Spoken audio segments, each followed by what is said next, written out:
This video is made possible by 28 Mobile. Hey guys, Mike here, the Detroit Borg with the Galaxy S5 Prime, or more accurately, the Galaxy S5 LTE-A. This is the long-rumored top-shelf version of the Galaxy S5 with a Snapdragon 805 CPU clocked at 2.5 GHz, an Adreno 440 GPU, 3 gigs of RAM, and a WQHD display, sometimes referred to as Quad HD or 2K. This display has a resolution of 1400 by 2560 with a staggering pixel density of 576 ppi. That's the highest of any mobile display currently. This is a Korean exclusive phone with no plans to expand internationally at this time, so if you want one in your neck of the woods, check out 28 Mobile. A link will be in the description below. Now inside the box we'll find the phone on top wrapped in plastic on the back and front, and as is often forgotten, a piece of plastic around the camera lens, which we also have to peel off.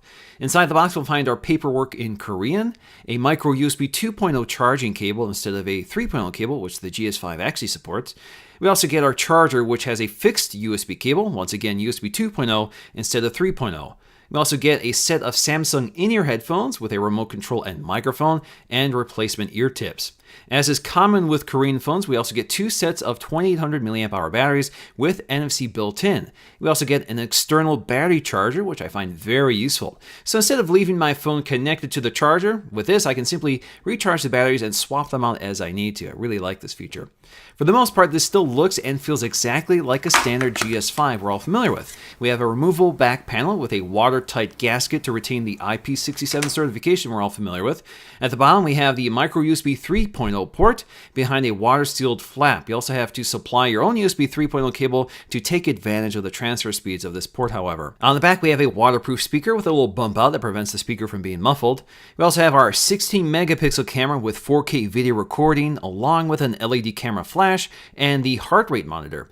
On the left we'll find the volume rocker, and on the right we'll find the sleep wake button. On the top we have the waterproof headphone jack, microphone, and an IR LED blaster for controlling your AV equipment. On the front we have the home button with the integrated fingerprint scanner and backlit Android controls. On the top we'll find a waterproof earpiece, sensors, front-facing camera, and the LED notification light. Now the design of the GS5 and GS5 LTE-A differ only slightly. The biggest difference is the color of the chrome trim, which is kind of a coppery gold color on every version of the GS5 Prime. The color is actually very subtle and difficult to notice unless you're comparing them side by side. You can see, however, that the back panel still retains the same modern glam effect of the standard GS5 with that pearlescent color in the case of the white model as I have here. The other difference is a darker dot pattern around the bezel, which is especially notable on the white model. Now in my case, I was able to get the GS5 Prime to work on AT&T's LTE network thanks to a few tips from tech YouTubers OT4Tech and Danny Winget. The first thing you'll need to do is to set up a custom APN for AT&T's LTE network. Now, if you want to grab these settings, I'll just scroll through here on the screen and you can pause and pick them up as you want, but I'll also post them in the description below. I also found that you'll need to delete all other APNs in order for this to work. Next, you'll need to activate the network by going to the dialer and punching in *0011#. That'll take you to a network settings configurator. Just hit that button at the bottom and select the automatic mode. Now once you reboot, you should be all set to go.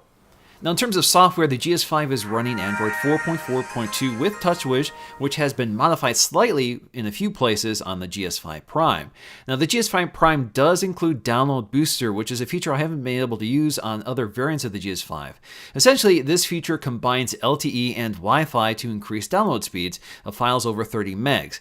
Now when activated, you will see a progress indicator which breaks down the network speeds on both services.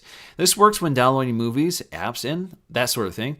You also see a progress indicator in the notification shade when you swipe down. The GS5 Prime also adds Festival Effect to the settings panel, which when activated displays holiday-themed animations and wallpaper for your birthday or specific holidays commonly celebrated in Korea. So for example, the 4th of July wasn't observed on the GS5 Prime this past weekend. Now the NFC settings on the Prime has also been enhanced for the Korean market, where NFC is commonly used in lieu of credit cards or transportation cards. Although there are many other small changes, the only one worth noting here is the transition effect when resizing windows in multi-window mode. The GS5 Prime adds a fade-in transition when resizing the window, while the GS5 has no transition at all. Although not tremendously noticeable, performance on the GS5 Prime seems to have improved, particularly with the presence of 3 gigs of RAM. The overall system performance is more stable under load, but otherwise these devices act pretty much the same. Now in terms of synthetic benchmarking, I will compare the Prime to my Exynos octa-core S5 instead of the Snapdragon one that's more popular. With the 3D Mark Ice Storm Unlimited test, the GS5 Prime scores around 19,391 versus 12,687 on the Exynos GS5, which is a significant improvement. With the Antutu benchmarks, both phones performed nearly identically, scoring above 36,000, although the Exynos beat it by a few hundred points. Now with Geekbench 3, both phones scored nearly identically, with an edge given to the Prime thanks to a higher single-core score. Now really the big feature here is the WQHD display with a pixel density of 576, which dwarfs the 432 on the standard GS5, or the 326 on the Retina display of the iPhone. Generally speaking, it's nearly impossible to tell the difference with the naked eye. The GS5 Prime's color temperature is slightly warmer than the standard GS5, which is mostly noticeable when looking at the white space or off-axis. The pixel density increase is almost imperceptible. The GS5 already has one of the best displays on the market, and the GS5 Prime doesn't really do much to improve that.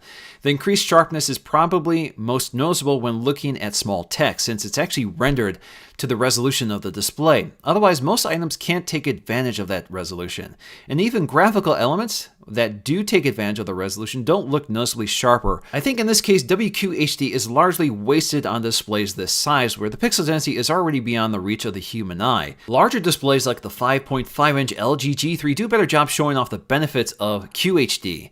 G3 has a pixel density of 534 and is using an LCD IPS display instead of the Super AMOLED display of the Samsung. Now compared to GS5's display, the G3 is certainly much larger, but it's also much less saturated, with notably duller colors with washed out blacks, especially off-axis. Whites appear much more pink on the G3 and are not as bright as you typically see on LCD displays, while the whites on the GS5 are a little cooler, but about as bright as the G3. Generally speaking, the GS5 display looks better in comparison, but the G3 display size does a better job taking advantage of the QHD resolution. So in conclusion, the GS5 Prime is without a doubt the best spec phone you can buy right now, but much of that doesn't really change the user experience in any meaningful way. The display doesn't look any sharper and performance hasn't really changed notably. I think the spec that makes the biggest impact here is 3 gigs of RAM, which TouchWish can definitely use to improve performance. But overall, this phone is really meant to be sold on its specs rather than the end user experience. So that's going to do for me in this video. Thanks for watching, and I'll see you again in the next video.